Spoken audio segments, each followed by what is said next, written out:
சக்கரம் விழுங்கியதாரு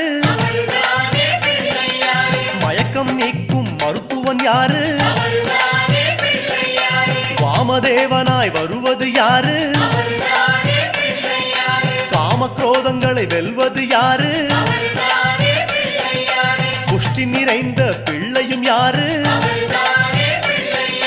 புத்தியில் வந்து உறைவது யாரு